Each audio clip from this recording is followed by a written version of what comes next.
Muy buenas tardes. Hoy me estoy adelantando un poquitito a nuestro estudio de la Biblia, jueves de Biblia, porque por algunos compromisos que ya no pude evitar, eh, con la gracia de Dios, y visitaré a mis padres al final de este mes y entonces hay algunas cosas que ya necesito mover para poder estar, para que me den los tiempos y los espacios, pero no quería dejar de conectarme con todos ustedes. Posiblemente algunos de ustedes no estarán en vivo, sin embargo, pues gracias a la tecnología, pues estará ahí grabado, tanto en YouTube como en Facebook, para que todos ustedes puedan después, en un futuro, en la tarde o mañana, revisar esto y que podamos seguir caminando en esta alegría de encontrarnos domingo a domingo con la Eucaristía a través de su palabra y a través de su presencia totalmente real, ¿sí? Hoy, como les decía la semana pasada un poco, vamos a analizar las lecturas de el día de la ascensión del Señor. Esto es, que de acuerdo a la Biblia, especialmente Hechos de los Apóstoles, nos dice que a los 40 días, ¿sí?, después de su resurrección, Jesús tiene varias apariciones a sus discípulos y algunas otras personas como resucitado. Y al día 40 asciende al cielo y entonces nos narra la experiencia, tanto los evangelios como Hechos de los Apóstoles, de ese misterio de la ascensión. Entonces el día 40 es hoy exactamente, es el día de hoy que en muchas iglesias estará celebrando el día de la ascensión. Pero para nuestra diócesis aquí en Estados Unidos, especialmente en la diócesis de Baker, se ha movido esta fecha para el domingo. ¿Por qué se mueve? Porque es un día tan importante que muchas personas pueden perderse este gran misterio, este gran banquete.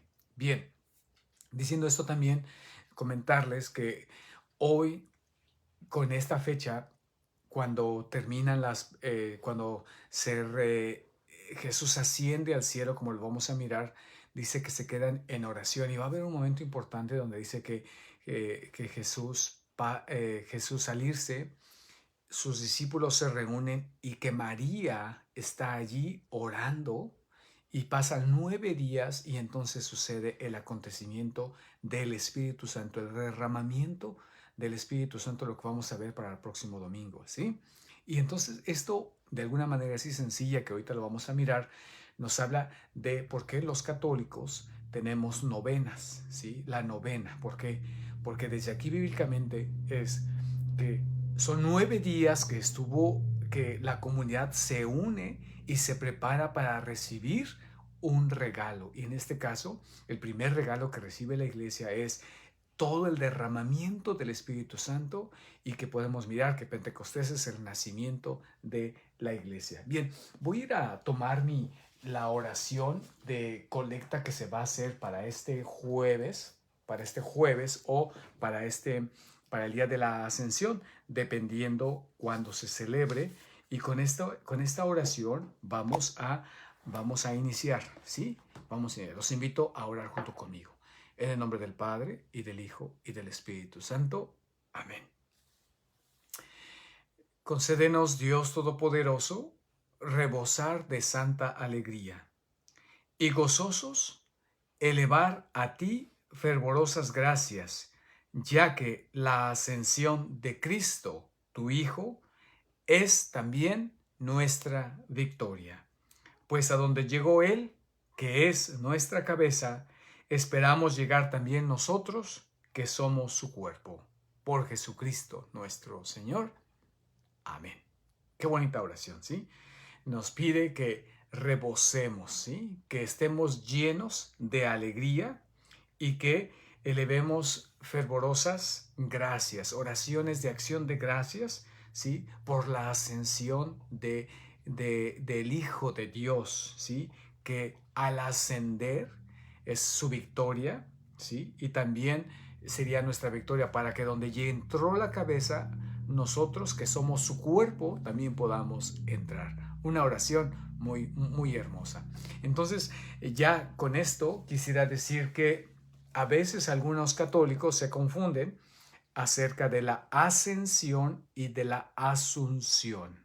Asunción y ascensión. La ascensión se refiere a Jesucristo particularmente y la asunción se refiere a María Santísima, que es en agosto, ¿sí?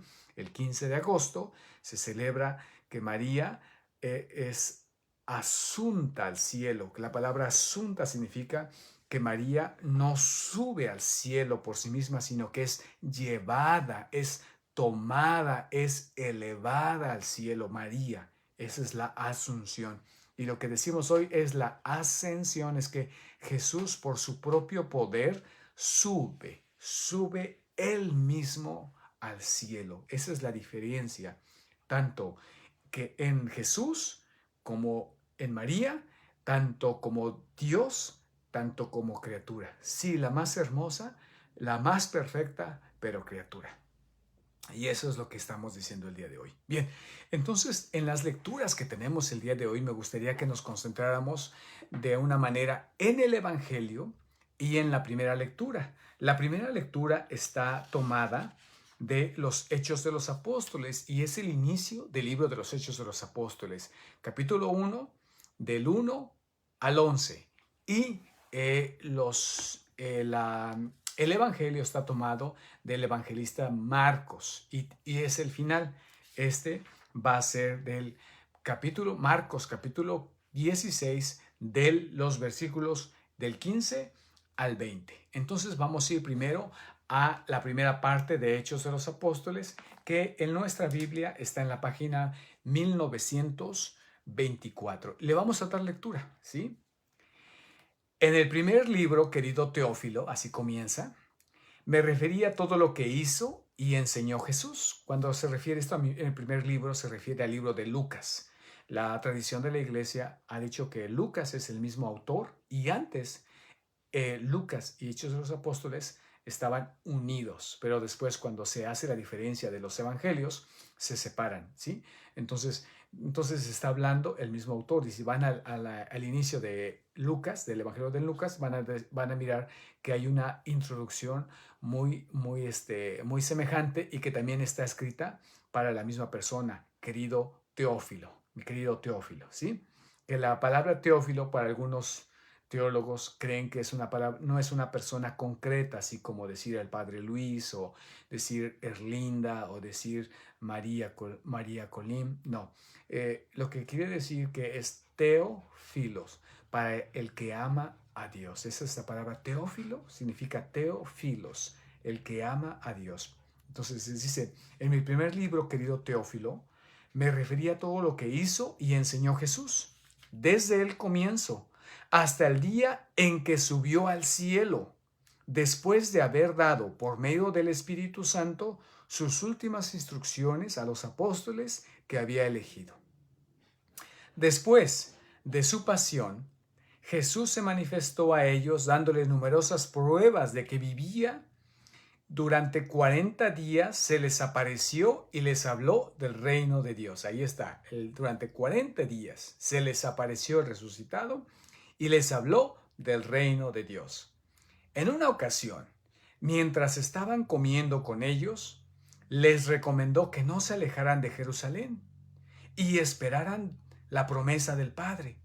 La promesa, les dijo, que yo les he anunciado. Porque Juan bautizó con agua, pero ustedes serán bautizados en el Espíritu Santo dentro de pocos días, ¿sí? Entonces, ahí está. No se retiren de Jerusalén, porque viene algo de los que les he estado hablando. De hecho, estos días, los que han estado teniendo la oportunidad de ir a misa o los que han seguido su misal, está diciendo eso. Me voy, pero no me voy. Me voy y conviene que me vaya porque les enviaré al Espíritu Santo. Y viene un diálogo tan hermoso y a veces en el Evangelio de San Juan ve que los discípulos se desconcentran, se ponen tristes y luego vamos a ver que en Lucas hay una alegría, en fin, que en la vida hay reacciones totalmente diferentes, ¿no? A veces decimos que alguien murió. Estoy contento porque ya descansó de sus fatigas, estoy triste porque ya no le voy a volver a ver en esta vida, ¿sí? Hay unos contrastes y eso es lo que está pasando aquí con los discípulos. Y entonces habla de que porque Juan los bautizó con agua, pero será un nuevo bautismo con el Espíritu Santo dentro de pocos días. No les dice cuándo. Entonces, por eso es que la iglesia se une a orar y ora 9 días y en el 10º día viene el derramamiento, viene el bautismo del Espíritu Santo. Dice, los que estaban reunidos le preguntaron, Señor, ¿es ahora cuando vas a restaurar el reino de Israel? Él les respondió, no les corresponde a ustedes conocer el tiempo y el momento que el Padre ha establecido con su propia autoridad. ¿Sí? Continuamente también en los otros evangelios hay esta duda, ¿y ya se va a acabar el mundo? ¿Cuándo es que Dios va a poner en paz? ¿Cuándo es que viene? Y eso queda muy claro desde el inicio. No les corresponde a ustedes saber el día, a lo que Dios, en su designio de Dios, ¿sí? No les corresponde a ustedes conocer el tiempo y el momento que el Padre ha establecido con su propia autoridad. No les corresponde. Pero recibirán la fuerza del Espíritu Santo que descenderá sobre ustedes y serán mis testigos. Entonces dice, no lo necesitan. ¿Por qué? Porque, porque vendrá el derramamiento del Espíritu Santo y ustedes van a perseverar y el día que llegue, ese día el Espíritu Santo los va a conducir hacia allá. Ustedes no necesitan eso, ¿sí? No necesitan esto. Otro día me gustaría platicar un poquito más acerca de por qué Jesús insiste que no lo necesitamos. Pero dice, y ustedes serán mis testigos. Y menciona 3 lugares. En Jerusalén, en toda Judea, ¿sí? En Samaria y hasta los confines de la tierra. 3 lugares y lo abre a lo universal. Y si nos damos cuenta, Jerusalén es la ciudad, ¿sí? El estado es Judea, Samaria es el lugar con el que están enemistados los judíos y dice, y de ahí hasta los confines de la tierra. Este mensaje es tan propio el día de hoy porque hemos escuchado que entre ayer y hoy hemos escuchado que han iniciado nuevamente los ataques, los pleitos entre los judíos y los islámicos, ¿sí? De hecho, miraba un video en donde un sacerdote reporta allí en Jerusalén que toda la noche hubo un bombardeo. Toda la noche escucharon balazos, misiles. Ahorita está un conflicto muy fuerte que ya teníamos tiempo de no escucharlo, pero es un momento en donde dice, la fuerza del Espíritu Santo les va a dar esa paz que el mundo no conoce. El mundo no conoce. Y entonces dice, y Israel continuamente se van a estar encontrando con sus enemigos. Es solamente un comentario el día de hoy, pero sepamos que tenemos que orar que el Espíritu Santo se derrame, ¿sí? Para que haya paz en la tierra. Continuamos, ya que estamos a punto de terminar la primera lectura. Dicho esto, los apóstoles lo vieron elevarse y una nube lo ocultó de la vista de ellos. Como permanecían con la mirada puesta en el cielo mientras Jesús subía, se les aparecieron 2 hombres vestidos de blanco, que les dijeron, hombres de Galilea, ¿por qué siguen mirando al cielo? Este Jesús que les ha sido quitado y fue elevado al cielo, vendrá de la misma manera que lo han visto partir. Y después de esto, ¿sí? De lo que hemos visto, que les da una tarea, antes de irse les da una tarea, ¿sí? Que van a ser testigos, ¿sí? Empezando por Jerusalén, toda Judea, Samaria, los enemigos y hasta los confines del mundo. Y de ahí lo ven elevarse. Y este es el acontecimiento de la experiencia que estamos celebrando el día de hoy. Dice que lo ven elevarse y una nube lo ocultó de vista ante ellos, ¿sí? Y cómo se quedaron, dice la narración, que se quedan mirando cómo desaparece Jesús. 2 hombres vestidos de blanco les dijeron, hombres de Galilea, ¿por qué siguen mirando al cielo? Ese Jesús que les ha sido quitado, aquí de una manera muy, muy, muy fuerte, ¿verdad? Que les ha sido quitado y fue elevado al cielo, vendrá de la misma manera que lo han visto partir. Ese es el acontecimiento. Me gustaría ir inmediatamente, sin hacer más comentarios, a Marcos para poder hacer el comentario junto, porque tienen diferencias, pero tienen también detalles muy, muy importantes. Y de Marcos lo podemos encontrar al final, como dijimos, en el capítulo 16, del versículo 15 al 20, que precisamente es totalmente el final. Y nuestra Biblia está en la página 1797. 1797. Dice así, versículo 15. Entonces les dijo, Jesús se les aparece, ¿sí? Y voy a leer desde el 14 para que se entienda. Entonces se apareció a los 11 mientras estaban comiendo y les reprochó su incredulidad y su obstinación porque no habían creído a quienes lo habían visto resucitado. ¿Sí? Había un encuentro medio no tan bien librado, dice Marcos, ¿sí? No tan bien librado, porque continuamente les decían que había resucitado y ellos seguían con su incredulidad. Y dice aquí, entonces les dijo, vayan por todo el mundo, anuncien la buena noticia a toda la creación. Inmediatamente viene otra vez esa encomienda. Ya les dice, ustedes serán mis testigos. Pero aquí inmediatamente los manda específicamente también en el versículo 19. En el versículo 19 del capítulo 28 de Mateo también está específicamente la versión que más conocemos. Pero aquí está, dice, vayan, ¿sí? Vayan por todo el mundo. Anuncien la buena, recuerden que la palabra buena noticia se anuncien el evangelio a toda la creación. Y aquí hay un universalismo que no es a todas las personas, sino a toda la creación, que toda la creación necesita escuchar el mensaje de Dios. El que crea y se bautice, se salvará. El que crea, la fe esencial, y se bautice, se salvará. El que no crea, se condenará. Un pequeño comercial, porque muchas veces es un pasaje que utilizan los protestantes para decir, a ver, el niño tiene que bautizarse cuando ya crea.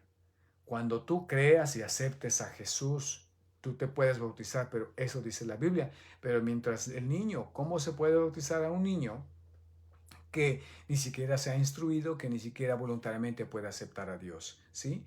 Y entonces, pero nosotros decimos, a ver, es que tenemos que leer todo el Evangelio en conjunto, ¿sí?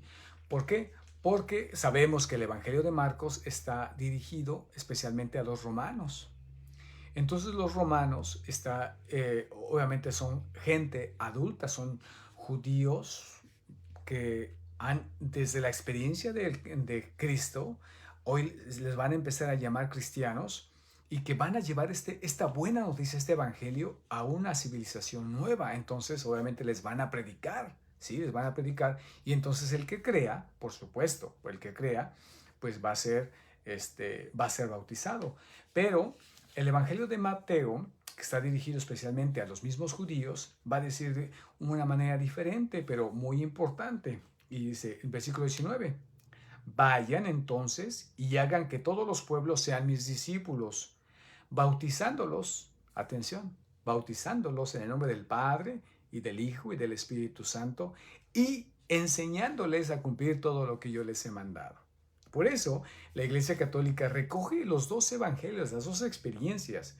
Y en la Iglesia Católica tanto se bautiza al niño, ¿sí? Aquel que sus padres, a través de la fe de sus padres, aceptan que ese niño se haga un discípulo, o aquella persona adulta que dice, yo acepto a Jesús como mi Salvador. Entonces, por eso siempre decimos que la Iglesia Católica pues conserva de una manera más amplia el misterio de la salvación, pero siempre como un regalo, siempre como una administración, ¿sí? No algo como propio, sino como algo que Jesús ha encargado a su esposa, la iglesia, para que se transmita el mensaje lo más completo posible.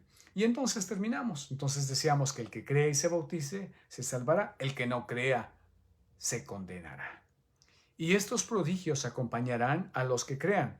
Arrojarán a los demonios en mi nombre, hablarán nuevas lenguas, podrán tomar las serpientes con sus manos, y si beben un veneno mortal no les hará daño. Impondrán las manos sobre los enfermos y los curarán. Después de decirles esto, el Señor Jesús fue llevado al cielo y está sentado a la derecha de Dios. Ellos fueron a predicar por todas partes y el Señor los asistía y confirmaba su palabra con los milagros que los acompañaban. Y aquí está una clave muy importante. Dice, el Señor Jesús fue llevado al cielo, les fue quitado, ¿sí? Asciende al cielo, como en el lenguaje de Lucas, ¿sí? El lenguaje de Hechos de los Apóstoles. Y después parece curioso que dice, ellos fueron a predicar por todas partes y el Señor los asistía. Pues que no se lo habían quitado, se lo habían llevado. Entonces esto es lo interesante que me gustaría hablar desde a todos ustedes de una manera sencilla, porque el tiempo se nos acaba, desde la doctrina del Papa Emérito Benedicto XVI. Yo les recomiendo mucho es su colección, el libro de la colección del Papa Benedicto XVI, que se llama Jesús de Nazaret. Tiene 3 libros que se llaman así, Jesús de Nazaret. Se las recomiendo mucho, especialmente a aquellos que les gusta más indagar, que les gusta más profundizar, porque obviamente sí es un poquito difícil, porque tiene mucho, historia, tiene filosofía, tiene teología, y es una fundamentación bíblica increíble, pero no es difícil. Es difícil todo el conjunto, pero es muy fácil su idioma, su lenguaje. Entonces se los recomiendo. Tiene una colección acerca de la infancia, tiene otra colección de su vida pública y tiene otro libro acerca de la última semana de Jesús en la tierra, desde la entrada de Jerusalén hasta la resurrección. Y cuando habla de la ascensión, le llama que es un epílogo, ¿verdad? Un epílogo. Entonces, lo primero que el Papa Benedicto XVI, cuando habla de este tema, junta todo lo que hemos venido hablando, ¿no? En primer lugar, que tanto los evangelistas como Hechos de los Apóstoles quieren decir que Jesús pasó un tiempo como resucitado, 40 días manifestándose, apareciéndose a diferentes, especialmente a Pedro. A los 11 se apareció y algunas otras personas, recordamos a los discípulos de Maús, recordamos a diferentes personas a las cuales se les apareció, y que también existe esta experiencia, de que Jesús es arrebatado, que es llevado, que es tomado, ¿sí? Entonces, y que hay una experiencia que hoy nos regala el Evangelio de Marcos, que lo podemos decir en nuestro credo cuando decimos, y subió a los cielos y está sentado a la derecha del Padre o de Dios Padre Todopoderoso, dependiendo el credo que decimos, ¿sí? Y entonces, lo que estamos diciendo, y después todos los evangelistas coinciden en que también les da una misión universal, la misión de ser testigos en todo el mundo, en Jerusalén, Judea, Samaria y hasta los confines del mundo, y que lleven la buena noticia, que lleven el Evangelio. Tienen una misión, ¿sí? Y también hay otro elemento, que Él va a regresar, así como vieron que se fue, así va a regresar, ¿sí? Es decir, ¿sí? Forma parte del mensaje los testigos anunciar que Jesús vendrá de nuevo. Forma parte del mensaje esencial de los nuevos discípulos. No tan solo anunciar la buena noticia, sino también que Él va a regresar. Y eso es bien, bien, bien. Y que va a establecer definitivamente el reino de Dios en el mundo. Por eso, en el tiempo de la Biblia termina diciendo Maranatá. Maranatá, ven Señor Jesús, ven Señor Jesús, ¿sí? Dice que la iglesia, la esposa que le llama, ven Señor Jesús, le llama a su marido, regresa, ven a restaurarnos. Esta experiencia a mí me encanta, especialmente quiero hacer como un comercial, porque yo creo que todos experimentamos nuestras limitaciones, todos experimentamos que pudiéramos hacer las cosas diferentes, que nuestros matrimonios pudieran ser diferentes, que nuestros hijos, y que vemos una impotencia, que a veces luchamos con todo nuestro cariño como sacerdotes, luchamos por expandir más el reino de los cielos, pero miramos la dificultad y decimos, Señor, ven Señor Jesús. Nosotros aquí estamos solamente ayudándote, pero el quien va a poner todo esto en paz eres tú. Ven, Señor Jesús, y tú eres el único que lo puede hacer. de una manera perfecta. Pero quiero anunciar otros dos elementos muy importantes con todos ustedes, ¿verdad? Porque lo que yo quisiera que, que decirles que no es la ascensión, en primer lugar, es una idea cientista, no científica. Cientista significa como una lectura literal, ¿sí? Una lectura literal a la ciencia, pero sin ningún fundamento.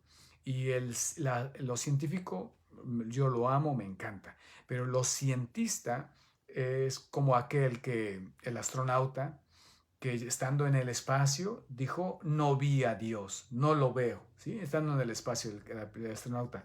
Eso es un cientismo, es decir, que toma al pie de la palabra las cosas y que ni siquiera las interpreta.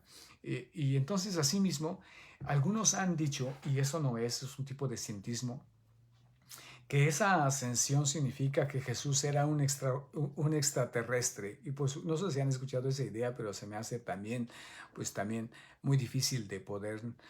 Por lo único es otra vez porque lo toman al pie de la letra, ¿sí?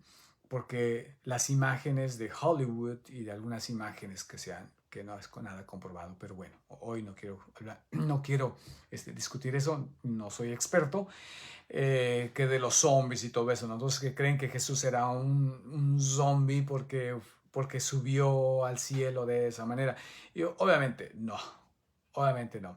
Lo que está diciendo aquí obviamente es un idioma, es el idioma de espacio temporal de los judíos. ¿Sí? El espacio temporal de los judíos y que ellos tienen no saben lo que nosotros hoy sabemos. Entonces que ellos expresan este misterio de esa manera, lo expresan de esa manera, diciendo que subió, como decir, por ejemplo, yo dijera que hoy ya no se podría tal vez decir, pero se entiende, que decir, te metiste poco a poco en mi corazón. Si le aplicamos un cientismo, decimos, pues se metió poco a poco al corazón, es decir, se hizo la persona pequeña y se metió el corazón. Por supuesto que no, por supuesto que no. ¿Qué significa que te metiste poco a poco, te fuiste metiendo poco a poco a mi corazón? ¿Qué significa? Que te fui amando, que te fui conociendo y que te fuiste siendo parte de mi vida de tal manera que ya vives en mí. Eso quiere decir. Asimismo, con esta expresión, los evangelistas están queriendo decir que ese subirse al cielo, ¿verdad? Es una manera de dejar el espacio y el tiempo. Jesús resucitado, ¿sí? Jesús resucitado en el misterio de la ascensión supera el espacio y supera el tiempo. Es decir, esta superación del espacio y del tiempo es que si hoy estuviera vivo Jesús como en su encarnación, entonces tendríamos que irlo a ver a Tierra Santa. Y ahora ya estuviera demasiado viejo, ya tuviera 2000 años. Y la ascensión significa que Jesús supera, sale allá, sale que el espacio y el tiempo ya no lo pueden contener como a ti y a mí. Y que a ti y a mí eso nos pasa cuando morimos. Cuando nos morimos, el tiempo y el espacio ya no nos puede contener. Por ahí en una plática con unos jóvenes me decían, padre, ¿y cómo es el cielo? Imagínate que estemos viviendo para siempre. Y yo les decía, atención con el vivir para siempre, porque en el cielo ya no está la categoría, ya no está la experiencia del tiempo, ya no es como decir, pues aquí nos vamos a pasar todo el tiempo, ya no tenemos otra cosa que hacer, ya no más vamos a estar aquí. Tú estás pensando en el tiempo, ¿sí? Estás pensando así como que, va a pasar, y allá en el cielo van a pasar 1000 años. No, y te vas a hacer viejo. No. No, que el cielo precisamente lo que estamos aquí hablando es que viene esa superación, que vamos a vivir en un eterno presente. Esta experiencia que quisiéramos decir, que se detuviera el tiempo así, que se detuviera el tiempo en este momento tan hermoso que estoy viviendo, que no pasara el tiempo, eso es un poquito lo que podría yo explicar lo que es el cielo. Esa experiencia de detener el tiempo, esa experiencia de detener el espacio, que de aquí yo pudiera de repente abrazar a mi madre, ¿sí? Que está en México, o a mi padre. Esa es la experiencia de la ascensión del Señor, que Jesús supera estas barreras del ser humano y que entonces esa tomada, ese llevarse, más bien es un meterse en nuestras vidas de una manera increíble. Por eso en el Evangelio de San Juan, en el Evangelio de San Juan, cuando Jesús está resucitado, María Magdalena después de la segunda vez cuando le dice María, María se avienta a los pies de Jesús en el capítulo 20, Juan 20, versículo 17, y le dice: Jesús, no me toques porque todavía no he llegado a mi Padre. Es decir, no te puedes relacionar conmigo de la misma manera como aquí mortalmente, sino que tendrás que aprender a relacionarte conmigo de una manera nueva, porque yo siempre estaré allí contigo. Por eso el Evangelio está diciendo que después de que se fue, dice, después que fue llevado al cielo, el Señor los asistía. Y por eso Jesús, en el capítulo 14 del Evangelio de San Juan, versículo 28, espero que lo estoy diciendo muy rápido, pero San Juan capítulo 14, versículo 28 dice: me voy y vuelvo a su lado. Me voy, es decir, dejo de existir de ustedes de una manera como me conocen, de una manera concreta, de una manera metida en el espacio y en el tiempo, pero vuelvo con ustedes de una manera increíble, de una manera increíble, ¿sí? Quiero terminar esta experiencia porque con un pasaje de Marcos, de una manera sencilla, porque toda la vida de Jesús nos empieza a decir qué es lo que va a pasar. Él viene anunciando su pasión, viene anunciando su resurrección y también nos viene anunciando su ascensión y viene anunciando la venida del Espíritu Santo y su segunda venida. Él en su ministerio, eso es lo que nos viene diciendo, más que nosotros poco lo cachamos. Pero en el Evangelio de San Marcos, en el capítulo 6, ¿sí? De los versículos 45 al 52, está una experiencia increíble que me parece ser que anuncia lo que es la ascensión.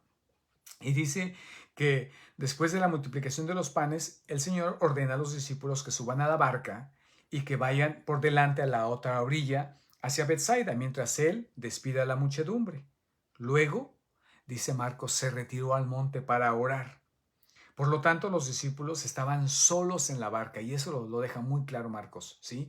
Se queda muy claro que Jesús se queda, que los discípulos se embarcan y que Jesús se queda para orar. Por lo tanto, ¿verdad? Ahí están los discípulos a expensas solo. Y nos dice algo que pasa en esa noche. Tenían el viento en contra y el mar agitado. Están amenazados por la fuerza de las olas y la borrasca. El Señor parece estar lejano, haciendo oración en el monte. ¿Sí? Es una experiencia preciosa. Pero como está cerca del Padre, Él los ve. Esto que lo dice el Papa Benedicto XVI es increíble, ¿sí? Y que anuncia. Entonces, Jesús se envía a los discípulos, Jesús se queda a orar y Jesús está en íntima unión con el Padre. Y como está en comunión con el Padre, Jesús los mira, que los discípulos, está presente ahí con ellos porque está Dios ahí presente. De alguna manera, Jesús está reviviendo lo que va a venir, ¿sí? Lo que va a venir, y los ve. Y porque los ve, viene hacia ellos caminando sobre el mar. Y de un momento aparece caminando Jesús ya allí, ¿sí? Sube a la barca con ellos, ¿sí? Y hace posible la travesía hasta su destino, ¿sí? Este pasaje nos hace pensar un poquitito en cómo anuncia la ascensión. Es decir, sí, esta es una imagen para el tiempo de la iglesia que también se nos propone precisamente a nosotros. El Señor está en el monte del Padre, ¿sí? Que está a la derecha del Padre, ascendió allí. Por eso nos ve, por eso puede subir en cualquier momento a la barca de nuestra vida, y por eso podemos invocarlo siempre y estando seguros de que Él siempre nos ve y nos oye. Por eso, y con esto termino, que yo creo que hoy esta fiesta de la Ascensión y esta oración, estos 9 días, nos tienen que inspirar a eso. Señor, yo sé que que estás a la derecha del Padre, que has ascendido, y te quiero sentir cada día más cerca en mi vida. Súbete a la barca de mi matrimonio. Súbete a la barca de este mundo. Súbete a la barca de este mundo que ves que hay tanta inseguridad. Súbete a la barca de este mundo y ponle fin a este coronavirus. Súbete, y usted puede enumerar tantas cosas que usted quiere decirle a Jesús que se suba. ¿Por qué? ¿Y por qué estamos seguros? Porque Él está a la derecha del Padre.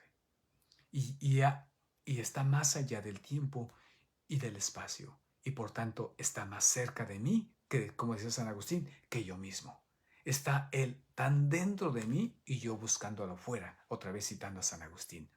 Pues espero que esta fiesta, hermanos, semanas, ya me tengo que ir, pero espero que esta celebración de la Ascensión pues nos llene de alegría, un gozo, y que el día de hoy iniciemos con esta novena al Espíritu Santo y decirle, si no tiene usted una oración o algo, simplemente diga, ven Espíritu Santo, ven. Ven Espíritu Santo, y que sea así como una repetición todo el día. Les recomiendo estos 9 días. Ven Espíritu Santo, ven. Ven Espíritu Santo. Alguna palabra, Maranatá. Ven Señor Jesús, Maranatá, Maranatá. Y estaremos experimentando un avivamiento en esta celebración de la fiesta de Pentecostés. Muchas gracias por acompañarme. Que el Señor les bendiga. En nombre del Padre, del Hijo y del Espíritu Santo. Y gracias por nuevamente adaptarse a mi horario ahora. Y luego nos seguimos mirando, que hay más cosas que hacer ahorita en la tarde. Hasta pronto.